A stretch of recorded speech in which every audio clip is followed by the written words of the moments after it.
Buenas tardes con todos participantes por estar el día de hoy en esta siguiente sesión del tema de resistencia antimicrobiana. Hoy estamos con el tema de la resistencia antimicrobiana en infecciones comunes. Este tema es un desafío para la efectividad de los tratamientos médicos. Es un fenómeno que ocurre cuando los microorganismos, bacterias, virus y hongos desarrollan la capacidad de resistir los efectos de los medicamentos.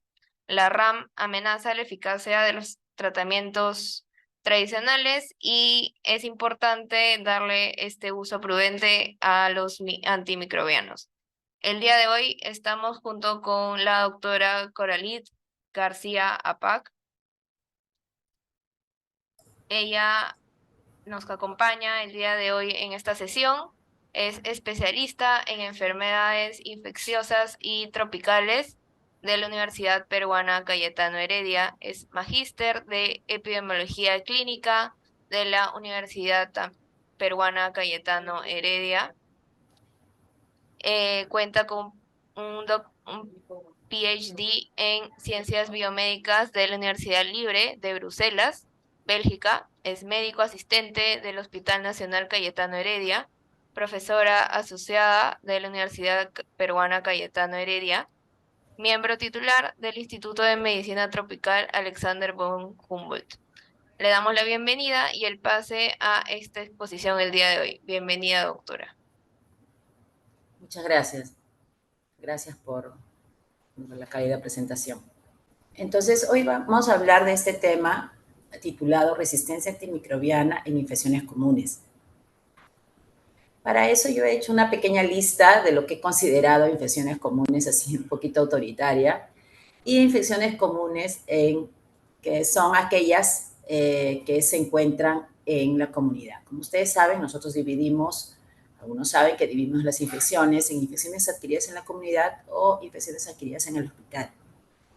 Y por mi trabajo hospitalario, normalmente en las charlas que doy son en relación a las infecciones hospitalarias, pero hoy día vamos a hablar de las infecciones comunitarias. Entonces, esta clase de hoy básicamente tiene como objetivo revisar, conocer la epidemiología local de la resistencia antimicrobiana, lo que nos va a ayudar con ello a definir un mejor manejo terapéutico empírico para infecciones comunes. Esas infecciones comunes básicamente vamos a hablar de cistitis, de disentería, infecciones de partes blandas y en el caso de las infecciones respiratorias altas, la otitis media aguda. Primero vamos a hablar de cistitis, que es una infección muy común, particularmente en el grupo de mujeres, y sabemos que el agente causal, más o menos en el 80%, es la Escherichia coli. Entonces, considerando eso, todo nuestro tratamiento debe estar dirigido a la Escherichia coli.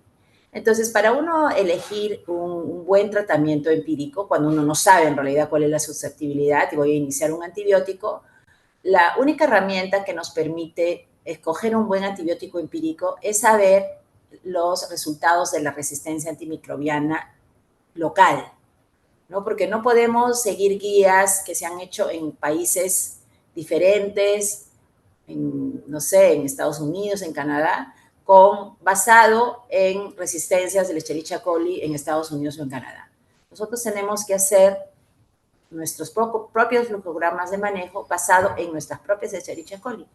Entonces, ustedes van a ver a la derecha una tabla donde están las bacterias de Escherichia coli que fueron aisladas en mi hospital en el año 2023, en los primeros 6 meses, ¿no? Esa es una cortesía del Laboratorio de Microbiología.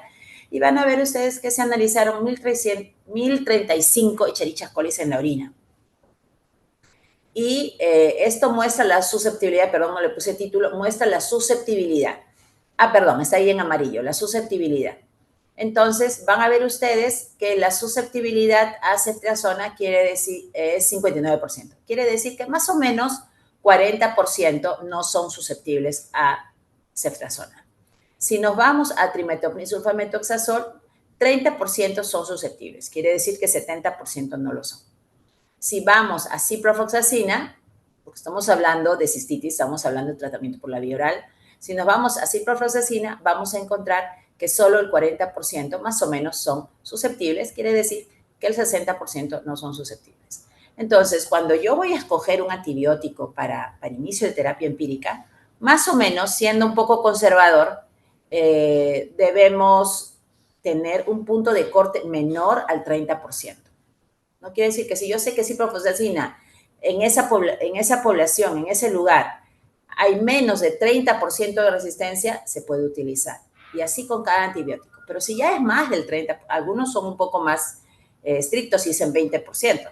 Pero ya, digamos que es 30%. Todo lo que pasa el 30% ya no debería usarse como terapia empírica. Es decir, terapia cuando uno no sabe cuál es la bacteria que está afectando al paciente.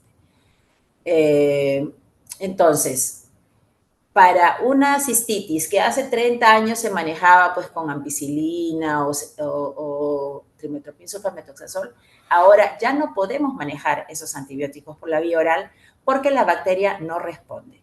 Entonces, no debemos tratar de manera empírica con quinolonas, con trimetoprim sulfamethoxazol o con cefalosporinas por la vía oral. ¿Por qué? Porque de esos 3 antibióticos, más del 40% van a ser resistentes. Y en el caso particular de las cefalosporinas, el mecanismo de resistencia de Escherichia coli a las cefalosporinas se llaman las beta-lactamasas de espectro extendido, que son unas enzimas que lo que van a hacer es hidrolizar el anillo beta-lactámico. A estas se les llama BLES. Entonces, es muy común, lamentablemente ahora, tener BLES. Entonces, ahí basado en esa resistencia a ceftriaxona o no susceptibilidad a ceftriaxona, más o menos 40% van a ser productoras de BLES. Esto es, estamos hablando de todas las orinas que se han juntado en un periodo de tiempo, ¿no? Pero si yo ahí escogería solamente en diabéticos, si yo ahí hago una selección, seguramente va a aumentar. Entonces, una E. coli BLE, productora de BLE típica, es resistente a quinolonas, es resistente a trimetoprim sulfamethoxazol y suele ser resistente también a la gentamicina, además de todas las cefalosporinas de primera, segunda, tercera generación y esta cuarta. Entonces, ya para las E. coli BLES típicas, lo único que nos queda por la vía oral es la nitrofurantoína. Entonces, si ustedes ven las guías de los Estados Unidos, dice, sí, ustedes pueden utilizar ciprofloxacina, pueden usar trimetoprim sulfamethoxazol, pero abajo, ¿no? Abajo de esa tablita hay un asterisco que dice, siempre y cuando en la zona donde usted vive sea menor de tanto el porcentaje de resistencia. Por eso es que nosotros no podemos utilizar quinolonas y no podemos utilizar trimetoprim sulfamethoxazol. Tampoco cefalosporinas, ni cefalosporinas de primera, ni cefalosporinas de segunda. Son las que están disponibles por la vía. Entonces, cuando tengamos un paciente con cistitis, el tratamiento empírico de elección en mi hospital, en vuestro hospital, en su consultorio, en todas partes, debe ser nitrofurantoína. Ahora, la nitrofurantoína hay 2 presentaciones, ¿no? La presentación que está disponible en la mayoría de hospitales, que es la de 100 miligramos, que se da 4 veces al día. Esa es la antigua nitrofurantoína. Es un poco difícil, ¿no? Siempre que uno tenga 4 veces que tomar el antibiótico, puede que no lo cumpla, pero también hay la disponibilidad, perdón, de una de acción prolongada que se dan de 100 miligramos también, pero se dan solamente 2 veces al día, ¿no? Que son más fáciles de lograr un cumplimiento en un curso corto de 3 a 5 días. Entonces, en adelante, que ustedes vean un paciente con cistitis, nada de ciprofloxacina, nada de cefalosporinas, nada de trimetoprim sulfamethoxazol, porque lo más probable es que el paciente no se va a curar, ¿no? Eso es lo más probable. De todos los antibióticos por la vía oral, nitrofurantoína es el único. Ahora, hay una guía en los Estados Unidos, ¿no? La última guía de manejo de infecciones resistentes, que dice que también se puede utilizar los aminoglicósidos en una sola dosis para los casos de cistitis. Es una posibilidad. No lo pongo ahí de primera porque habrá que escoger bien a ese paciente, porque uno cuando va a escoger un paciente para aminoglicósidos tiene que tener una serie de consideraciones, que no sea mayor, que no tenga alteraciones auditivas, en fin, ¿no? Es un grupo al que uno va a escoger finalmente no libremente se va a dar aminoglicosidos a las personas, pero es una posibilidad, ¿no? Entonces también esa es la posibilidad, dosis única de un aminoglicósido, pero digamos, para fines generales, nitrofurantoína debe ser el mejor antibiótico para los casos de cistitis.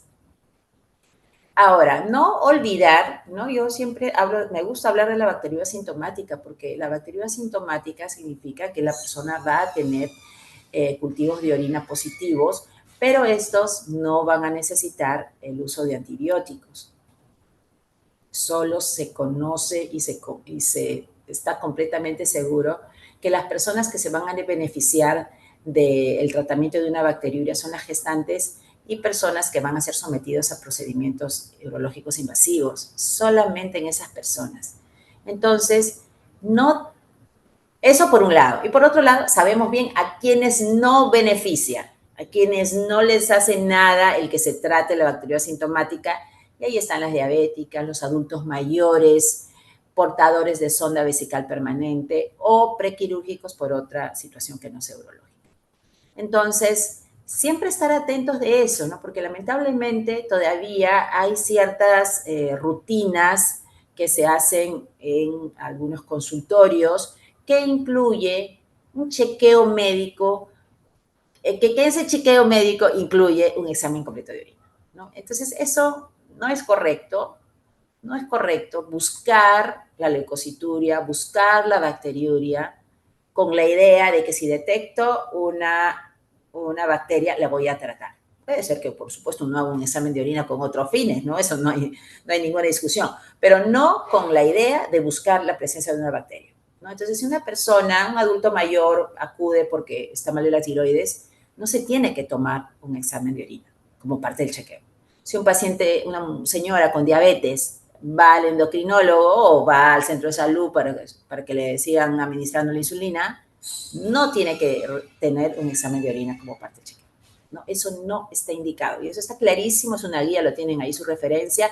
Eso que ven a la izquierda es un post que yo le paso a mis residentes, a mis alumnos, a los internos, ¿no? A mis colegas, para siempre estar recordando que no es necesario la búsqueda de la bacteriuria en situaciones que no es necesario, ¿no? Lo más clásico, las personas con diabetes. Porque sí es cierto, ¿no? Cuando yo fui estudiante también hace varios años, decían, sí, que a la paciente con diabetes había que buscarle la bacteriuria y había que tratarlo, ¿no? Eso se decía hace 30 años, pero eso ya es historia pasada. Actualmente, si el paciente no tiene síntomas de infección urinaria, solamente en esas situaciones de gestación o procedimientos quirúrgicos que envuelven los procedimientos urológicos son los que yo necesito tomar un examen de orina y un cultivo. A los demás no. Entonces, siempre recordar. Pero si yo sí tengo que tratar, porque tienes una gestante, entonces, si yo le tengo que buscar, porque lo tengo que tratar, nitrofurantoína va a ir muy bien, porque felizmente le va muy bien a la gestación también.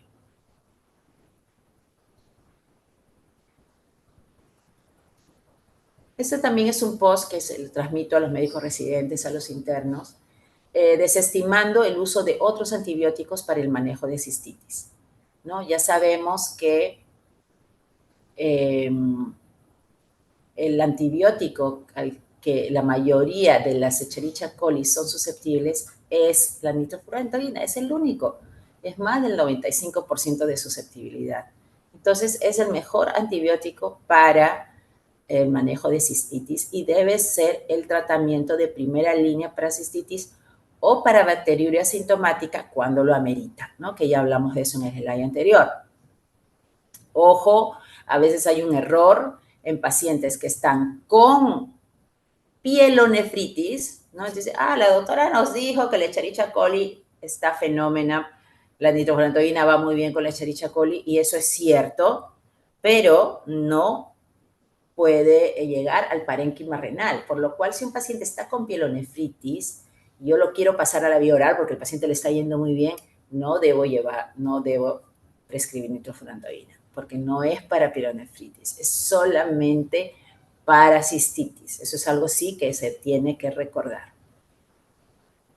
Ahora, ustedes pueden decir, pero doctora, ¿qué pasa si es otra bacteria? Ah, bueno, si es otra bacteria ya, ¿no? Si es otra bacteria, ya estamos hablando de tratamiento dirigido. Entonces ahí ya miraré si es una Klebsiella, si es alguna pseudomonas. Ahí ya tendré que mirar cuál es el antibiótico al que yo voy a dirigir la terapia.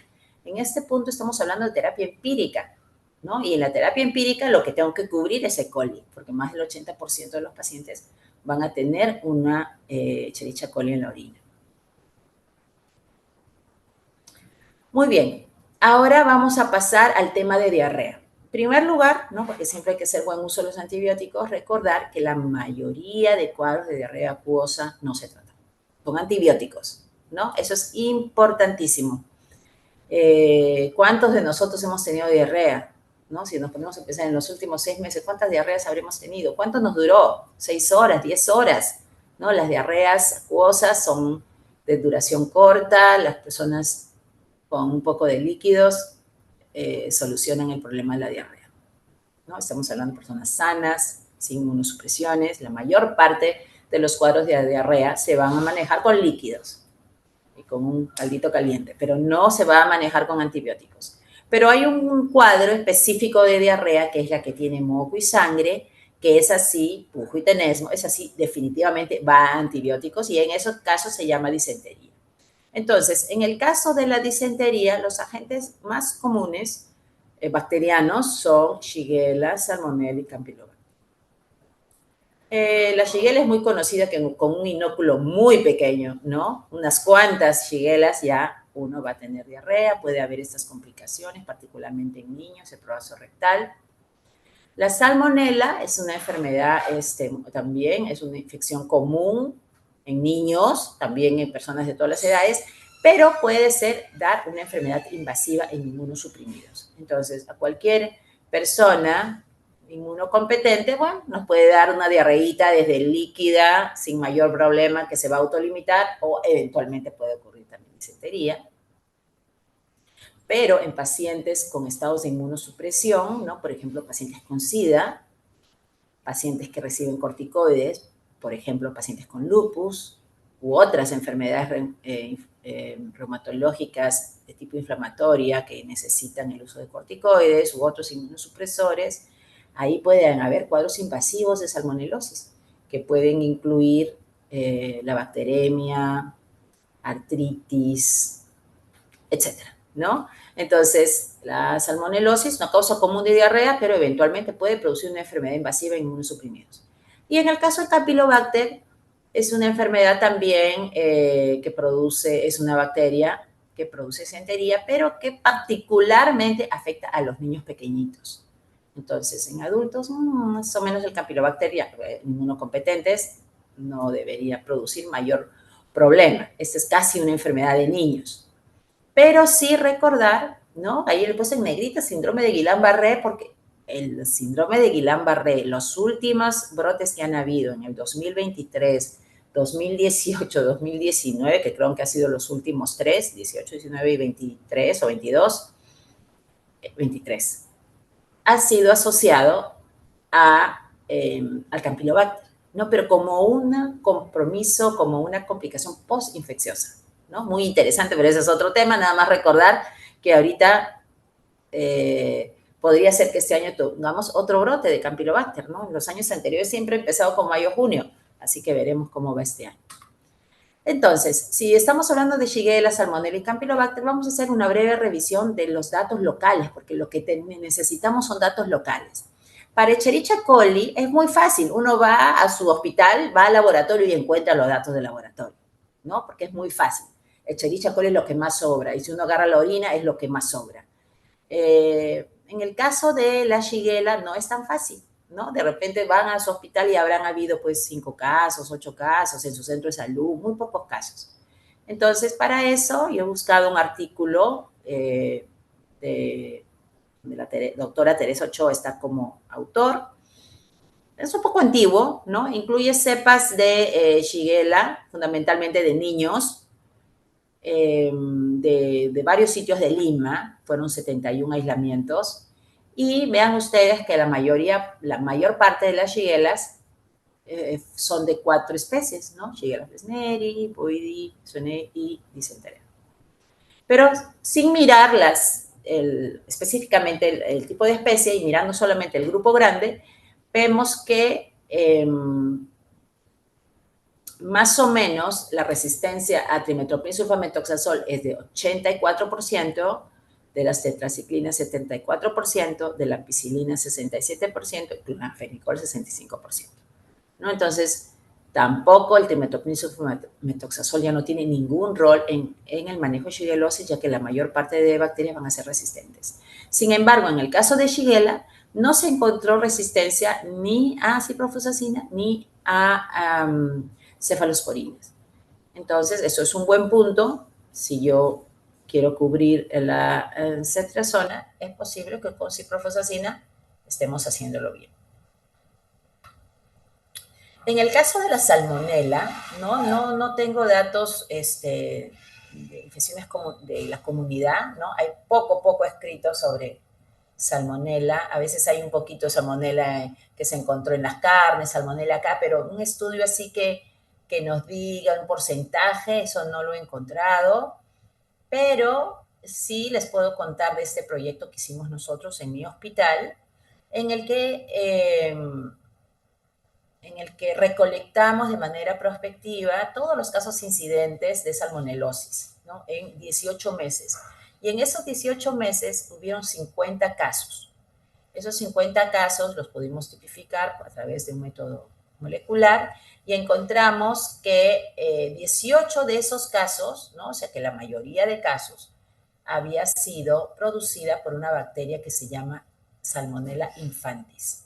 Esa Salmonella infantis, como su nombre lo dice, produce fundamentalmente los problemas en los niños pequeños. También puede ocurrir en grandes, pero fundamentalmente en niños pequeños y fundamentalmente causa diarrea, ¿no? Vean ustedes, de los 18 casos de diarrea, 17 eran solamente, perdón, de los 18 casos de Salmonella infantis, 17 produciendo diarrea y solamente en un caso, que era en un niño menor de 1 año, había sido también encontrada fuera del intestino. Me parece que en la sangre. En un solo caso, en un bebito. Entonces, fundamentalmente estamos hablando de esta salmonela que afecta a niños, que solamente produce diarrea, que no produce mucha enfermedad invasiva, pero que tiene la característica que es resistente al ácido nalidíxico, a la ampicilina, a la ceftriaxona y a la ciprofloxacina y al trimetoprim sulfamethoxazol. Entonces, y es productor de GLES también.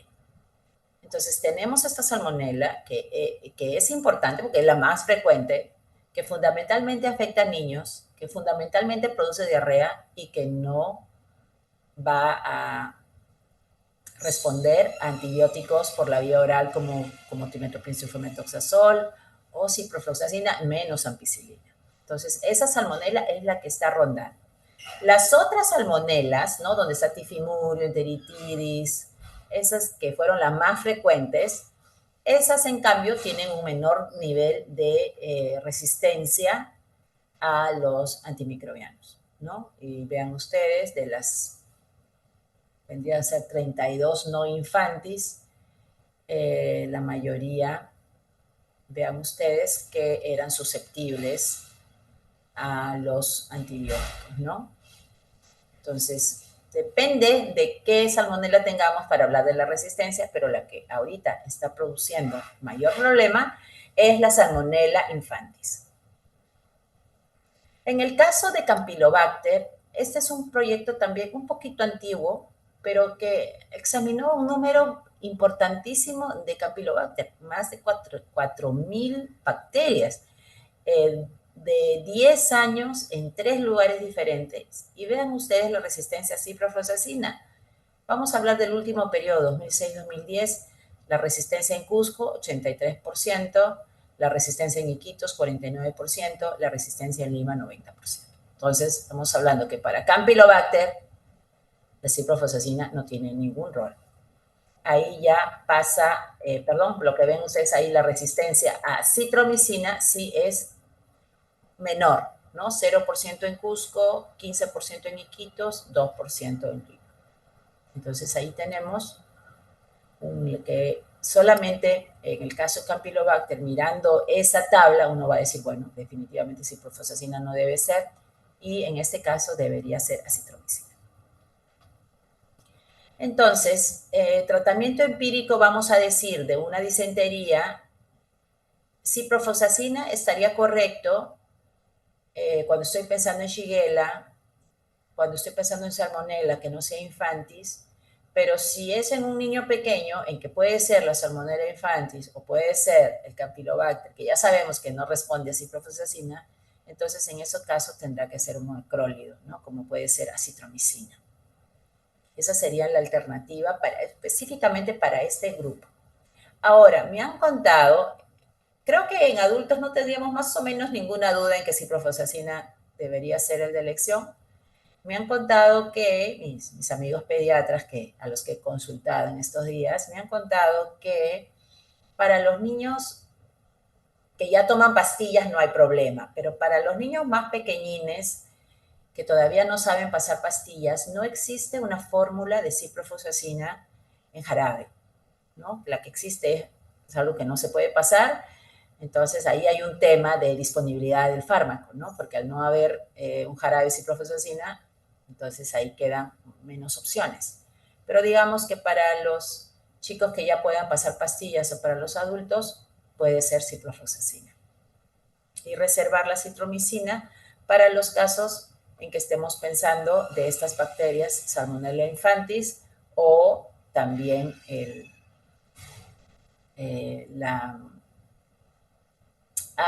me fue el nombre. A ver. ¿Por qué se me fue? Campylobacter. Ahora vamos a pasar a las infecciones de partes blandas. Fundamentalmente vamos a hablar de aquellas que producen pus. Cuando ustedes vean pus en la piel, eso es Staphylococcus aureus hasta no demostrar lo contrario. Existen también otras bacterias del grupo Streptococcus que pueden producir infecciones de la piel, ¿no? Clásicamente llamadas erisipela, pero esas normalmente no producen pus. Cuando veamos un absceso, una infección purulenta, ahí básicamente estamos hablando de Staphylococcus aureus. Entonces vamos a revisar un poquito la susceptibilidad del Staphylococcus aureus. Este es un estudio que nosotros hicimos hace 5 o 6 años, fue en el 2019, 18 más o menos. Y lo que se hizo fue recolectar todos los Staphylococcus aureus que salieran en el hospital en ese año. Entonces se incluyeron al final, como ven ahí, unos 115 aislamientos, de los cuales 62 aislamientos fueron susceptibles a oxacilina, ¿no? Llamado también MSCA, Staphylococcus aureus susceptible a meticilina. Para no repetir eso tan largo, vamos a decir MSCA. Entonces, como un más del, ¿cuánto será? Más del 60% o casi 60% fueron estos MSCA. Y si ustedes ven ahí la susceptibilidad o mejor dicho, digamos, la corresistencia a otros antibióticos, vean ustedes que en el caso de clindamicina hubo un 11% de resistencia, ¿no? Estamos bien. Ciprofloxacina, 6%, trimethoprim sulfametoxazol, 6%, cloranfenicol 0%, que ya no se usa cloranfenicol. Entonces, en el caso de Staphylococcus aureus, vemos que los que son susceptibles a oxacilina suelen ser también susceptibles a los otros fármacos, como ciprofloxacina o trimethoprim sulfametoxazol o clindamicina. Y hubieron 53 de estos aislamientos que fueron resistentes a meticilina, que lo vamos a decir a partir de ahora MRCA. Estos que fueron resistentes a meticilina, claro, ustedes dirán, a ver, de esos resistentes a meticilina, ¿cuántos eran de la comunidad? ¿No? Porque sabemos que desde hace 20 años existe en el mundo, perdón, desde los 90 ya existe en el mundo unos MRSA que son de origen comunitario, no hospitalario. Pero por alguna razón que todavía no termino de entender, el Perú, al igual que Chile, se ha mantenido un poco con una endemia un poco baja de lo que es el MRSA comunitario, a diferencia de nuestros países vecinos, como lo es Colombia, Ecuador, Venezuela. Tienen altos niveles de MRSA comunitario, pero nosotros hemos trabajado varios proyectos en los últimos 15, 18 años y siempre ha habido muy bajo nivel de MRCA comunitario. Entonces, si acá les digo yo que son 53 aislamientos que son MRCA, ¿cuántos de esos serán de origen o por lo menos con características genotípicas que sean hospitalarios? Estos que están ahí, que son 43, definitivamente tienen características moleculares que son eh, hospitalarios, de origen hospitalario. Y para comunitario, las que serían sospechosas son aquellas que portan un cassette cromosomal. No les pongo mucho detalle sobre eso, es un tema molecular, pero tiene una característica molecular del MRCA comunitario, portar un cassette cromosomal tipo 4. Entonces, esas 6 de ahí, 4 más 2, 6, serían las sospechosas que pueden haber sido de origen comunitario. Entonces, para esas se les hizo además otro marcador molecular que se llama la producción de PBL, que es una característica del MRCA comunitario. Y encontramos solamente que habían 3 PBL positivas que eran portadoras del cassette cromosomal tipo 4, que es la clásica, el clásico MRCA comunitario. Entonces estamos diciendo, de 115 aislamientos, que era todo nuestro proyecto, solo 3 tenían características de MRCA comunitario, o sea, poquito.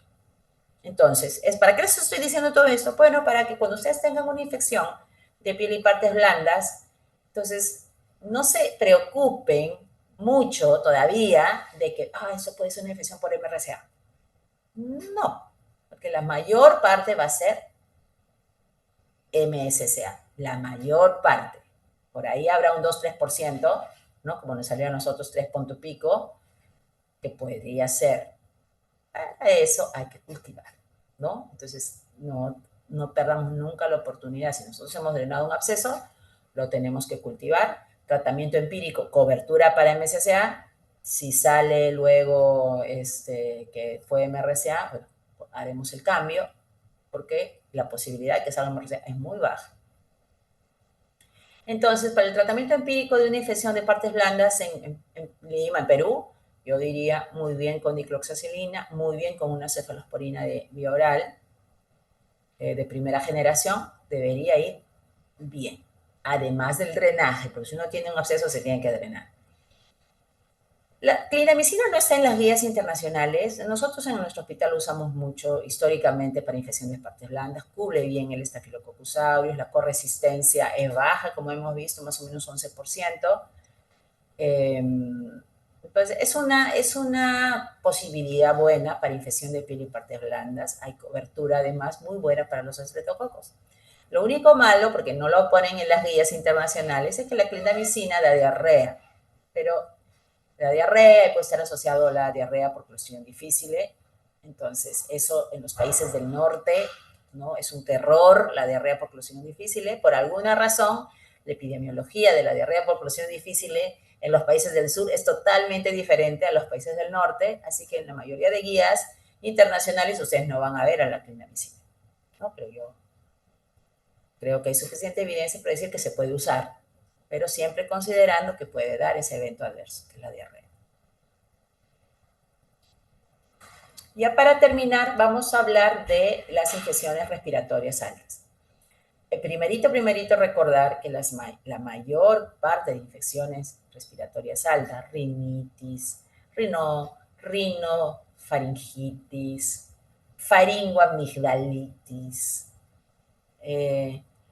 faringolaringitis, todas esas son virales, ¿no? Entonces, ahí aunque uno se sienta morir, que es muy frecuente, ¿no? Los pacientes, me siento muy mal, me duele acá, me duele allá, pero esos son procesos virales y uno debe darle al paciente confort, medicinas para las molestias. la mayor parte de infecciones son virales. Yo tenía un profesor Jorge Casas, que decía, un resfrío común se va a curar sin antibióticos en 7 días y se va a curar con antibióticos en una semana, ¿no? Es decir, no hay que darle antibióticos a las infecciones respiratorias altas porque son virales. Pero sí es cierto lo que antes se le llamaba, o hasta ahora, ¿no? Lo que decimos un resfrío complicado. Claro, uno está 7 a 10 días y sigue con ciertas molestias. Bueno, entonces eso de repente ya no es un resfrío, ha dejado de ser un resfrío y ahora es otra condición.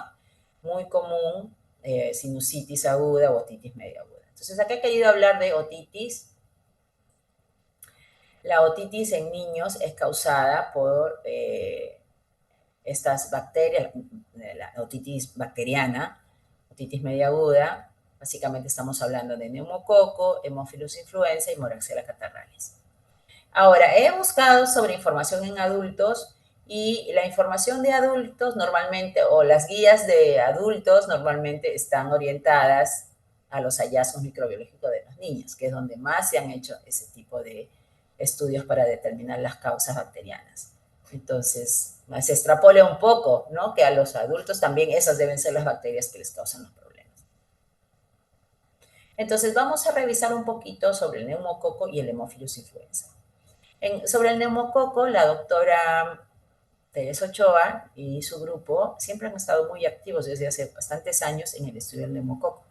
Y este ha sido un proyecto, perdón que no he puesto ahí completa la referencia, publicado hace poco, en el que han recolectado de diferentes hospitales, de diferentes instituciones, han recolectado los Streptococcus pneumoniae, que valgan verdades, si hay personas del laboratorio saben que es muy lábil.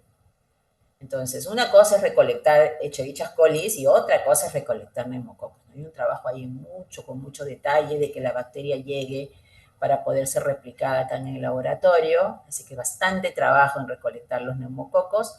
Y vean ustedes que de esos 85 se han dividido, de esos 85 vean ustedes que son además recolectados antes que llegara la epidemia del COVID, ya el 80% casi de estos neumococos eran resistentes a acitromicina, antes del COVID. Entonces, seguramente en el post-COVID, donde se utilizó tanta acitromicina, lo más probable sea que esta resistencia sea aún mayor del 80%. Entonces, no se debe utilizar acitromicina para el manejo de neumonías, ninguna infección que uno sospeche que puede estar el neumococo de por medio, no se debe utilizar acitromicina porque el nivel de resistencia es muy alto. En el caso de las penicilinas, sí, la antigua penicilina, estamos hablando de amoxicilina, vean ustedes que, ahí puse mal la bandita, pero se divide, ¿no? Hay puntos de corte diferentes para MEC, cuando estamos analizando los líquidos cefalorraquídeos, versus otros lugares que no sean MEC, que puede ser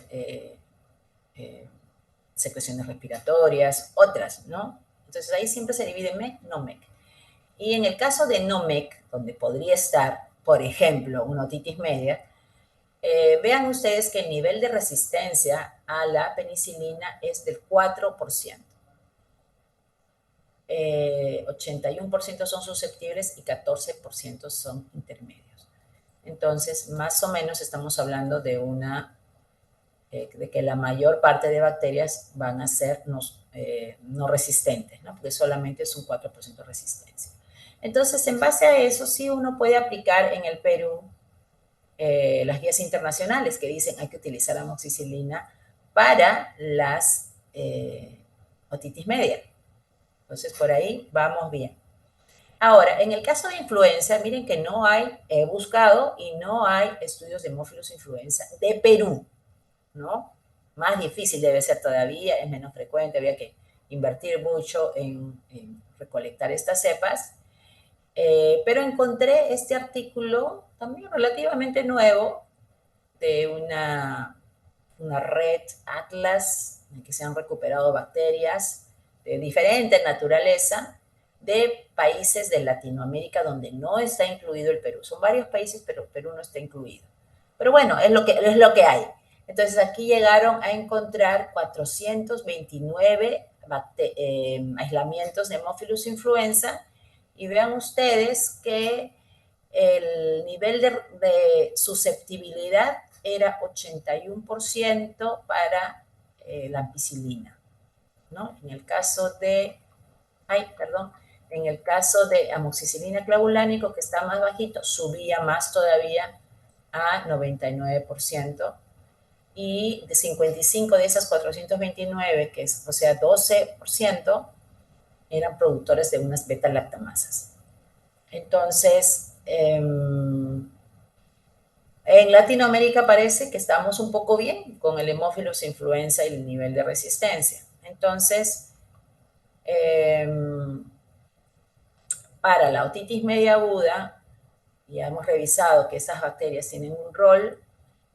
En niños, también he consultado a mis amigos pediatras, en niños hay una tendencia ahora que si el niño es mayor de 2 años, no tiene comorbilidades, no hay perforación, yo no soy pediatra, estoy solamente comentando, pero hay una tendencia que a estos niños no se les debe dar antibióticos, sino que se les debe observar, ¿no? Pasado de 48, 72 horas, volverlos a reevaluar y si todo ha pasado, no se les dé antibióticos. Entonces es una tendencia.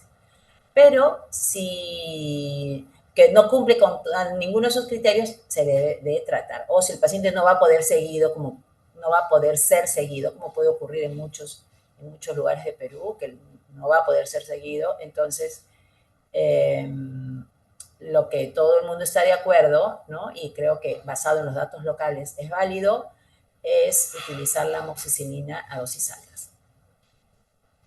En el caso del tratamiento de adultos, no hay una guía internacional de la Sociedad Americana de Enfermedades Infecciosas que diga qué antibiótico debe usarse. Leí una revisión en que se consideraba el ácido clavulánico, amoxicilina clavulánico, pero que en algunas situaciones decía que también podía ser amoxicilina a dosis altas, ¿no? Pero entre estos antibióticos estamos para las infecciones respiratorias, en este caso otitis media aguda. Muy bien, entonces quería traerles ya para terminar este cuadrito, no sé si están familiarizados, antes hablábamos de antibióticos de amplio espectro, ¿no? Antibióticos de diferentes nombres le hemos ido poniendo a los antibióticos, pero desde hace algunos años la Organización Mundial de la Salud ha dividido a los antibióticos en 3 grandes grupos. En verde, lo que se le llama el grupo acceso. Quiere decir que ahí están todos los antibióticos y que el médico debe tener y debe usar a discreción. No, pero de una manera, por supuesto, apropiada, pero no debe tener ninguna... no debe haber ningún proceso, digamos, dentro de un hospital, ahora que hablamos tanto de PROA, ¿no? O en los centros de salud, que impida que un médico pueda utilizar estos antibióticos del grupo Access. Vean ustedes, se incluyen los antibióticos y clases de antibióticos que tienen actividad frente a una amplia gama de microbios que por lo común son susceptibles.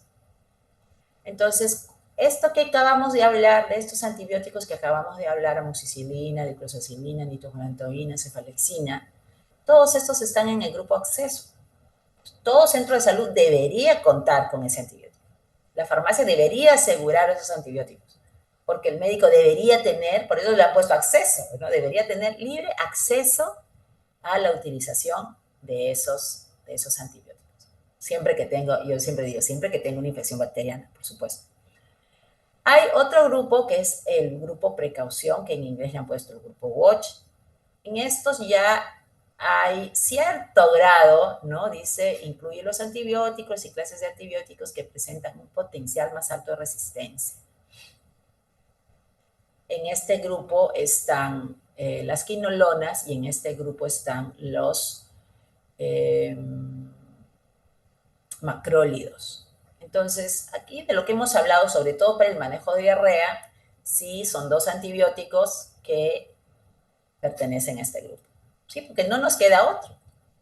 No podemos usar timetoprim, sulfamethoxazol, imposible. Cualquier Escherichia coli, ¿no? Más de nivel diarrogénica o no diarrogénica, tiene más de 70% de resistencia. Entonces ahí trimetoprim, sulfamethoxazol no va, ampicilina, menos, ¿cuántos años? Así que ahí sí tenemos que utilizar, en esta condición de disentería, sí tendríamos que utilizar estos antibióticos que están en este grupo. Entonces le pongo esa tablita solamente para familiarizarlos, que ahora tenemos que manejar esto. ¿Qué quiere decir? Que mi farmacia debe tener, ¿no? A veces ocurre en mi hospital por diferentes razones que no hay oxacilina, que está en el grupo acceso. Ya, como no hay oxacilina, entonces utilizo vancomicina. Eso es lo que no debe ocurrir, ¿no? Uno debe tener acceso a estos antibióticos para no reemplazarlos por antibióticos del otro grupo. Entonces, eso es lo que quería contarles, ¿no? Si ya familiarizarse, todos debemos familiarizarnos con la nueva clasificación de los antibióticos. Conclusiones, debemos conocer el nivel local de la resistencia a los antimicrobianos, de esas bacterias que son importantes en las infecciones comunes, como acabamos de revisar. Todos los esfuerzos para seguir adelante con los proyectos que incluyan, ¿no?, la vigilancia de la resistencia antimicrobiana en estas bacterias que son clave, lo que significa que los médicos tenemos que solicitar de manera oportuna los cultivos cuando corresponda. Y recordar que la terapia empírica de infecciones bacterianas comunes, ¿no?, adquiridas en la comunidad, incluye principalmente antibióticos de grupo acceso. Hemos hablado de nitrofurantoína, dicloxacilina, cefalexina, amoxicilina, son antibióticos de ese grupo que podemos seguir utilizando en nuestras infecciones en la comunidad. Eso era todo lo que tenía que contarles. Gracias. Gracias, doctora, por la ponencia. Bueno, muy interesante. Los participantes pueden ir dejando sus preguntas o dudas que tengan en el chat o también levantar la mano y abrir el micrófono. Eloína, en los servicios de urgencias de nuestros centros asistenciales tratan la cistitis con quinolonas. Llegan a la consulta y continúan con la clínica sin mejoría. Allí le damos nitrofurantoína y mejoran. Muy bien, muy buen comentario. Entonces, a esos servicios de urgencia hay que educarlos de que no sigan utilizando quinolonas porque los pacientes van a recaer.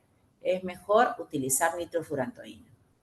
Muy bien, Eloína. Tiene una tarea ahora usted, porque hay que educar a nuestros servicios de urgencias, hay que educar a los médicos, los residentes, los que están ahí, para que sepan que en su hospital, porque es lo más probable, que en su hospital, si van a ver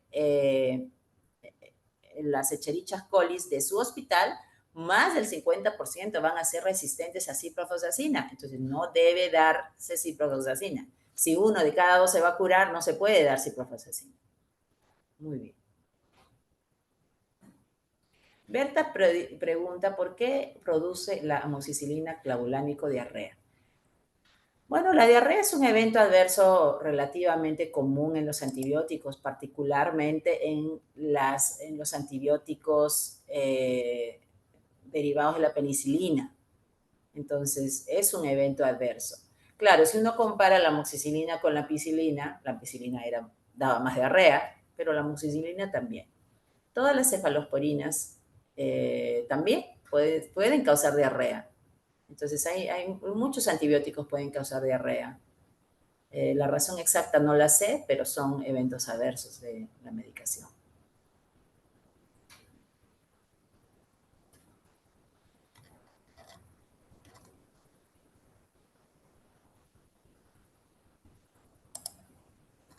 Gracias, mi consulta, dice Rocío. Marcela dice gracias.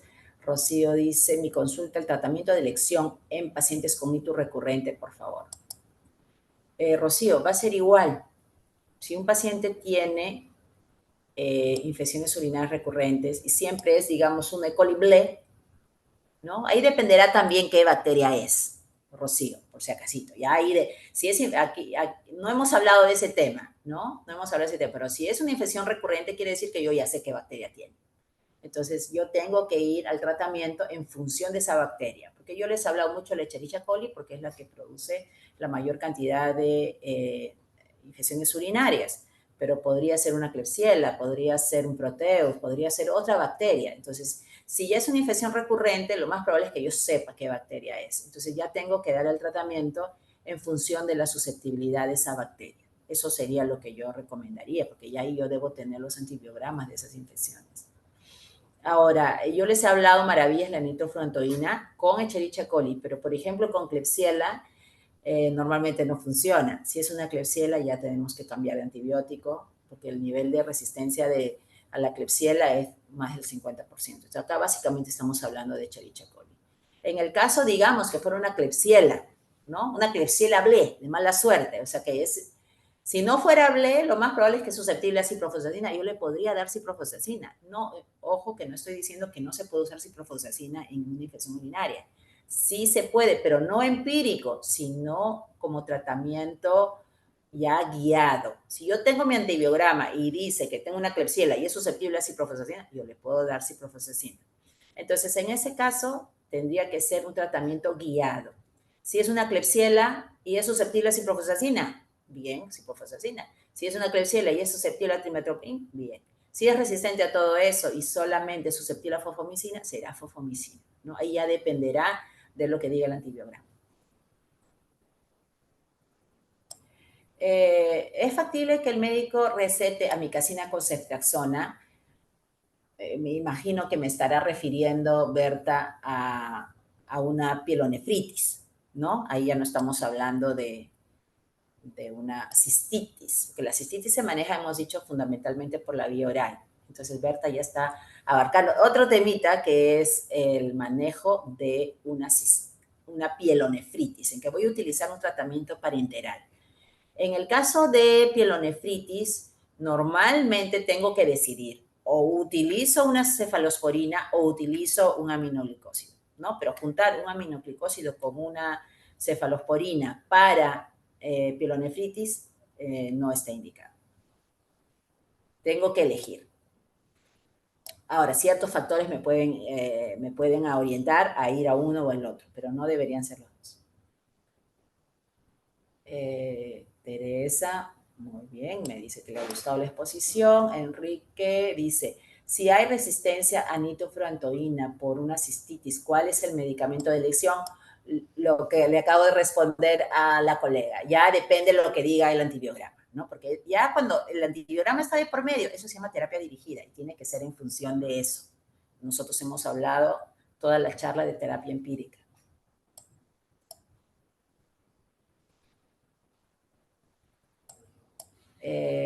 Jorge Luis dice, si tiene una faringoamidalitis purulenta aguda, ¿qué antibiótico sería más recomendable?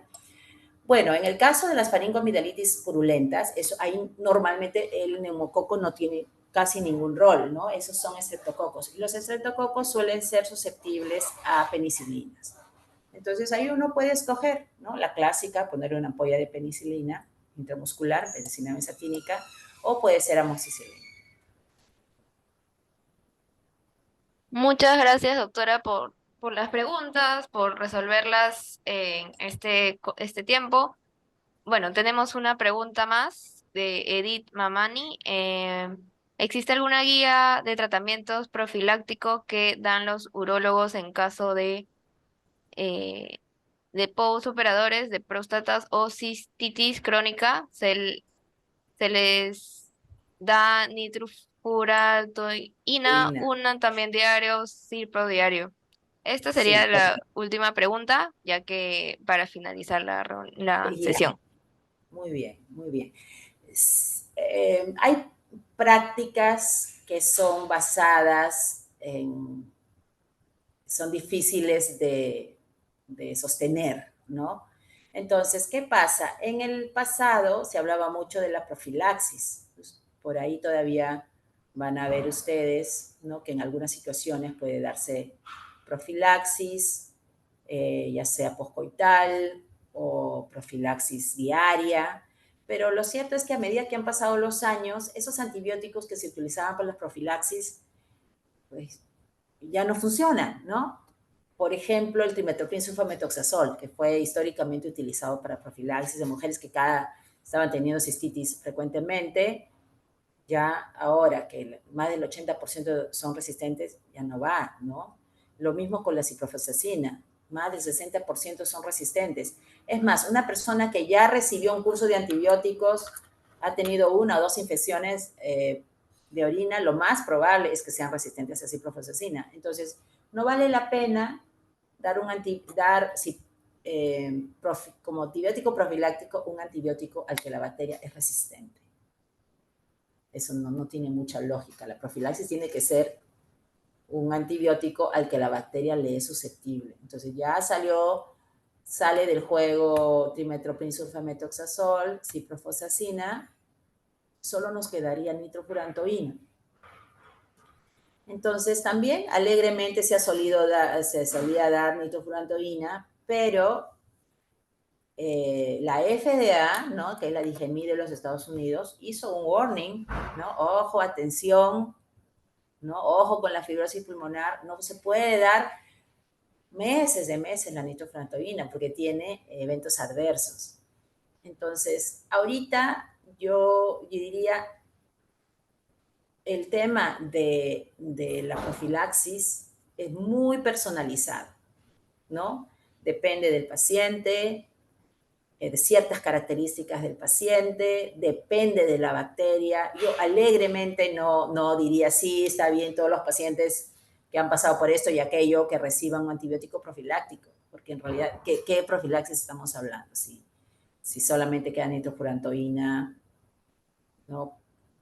Ahí vamos a pasar el tema de los eventos adversos. Así que sí puede haber una guía, pienso, se podría hacer, pero viendo la situación como caso por caso, no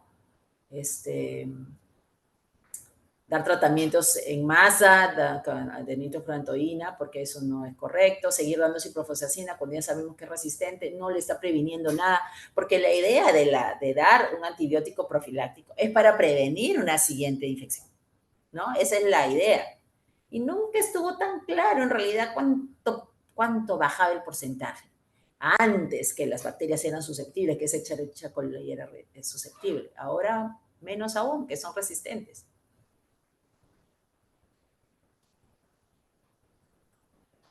Bueno, ya nos avisaron que era la última pregunta. Muchas gracias a todos. Muchas gracias a los organizadores, a los doctores que se contactaron conmigo para poder compartir con ustedes esta charla. Muchas gracias. Sí, doctora, muchas gracias por participar en nuestra ponencia. Igualmente, para que, bueno, cerrar la sesión, nos puede dar sus palabras finales y bueno, ahí terminamos la sesión. Gracias a usted por participar, por estar con nosotros con el Centro Nacional de Telemedicina y a los participantes también por asistir el día de hoy. Muy bien, muchas gracias a todos. Hagamos el mejor uso de antibióticos y que con eso vamos a lograr varias cosas, ¿no? En primer lugar, una atención de calidad al paciente y en segundo lugar, evitar el uso innecesario y con eso evitar la resistencia antimicrobiana. Gracias.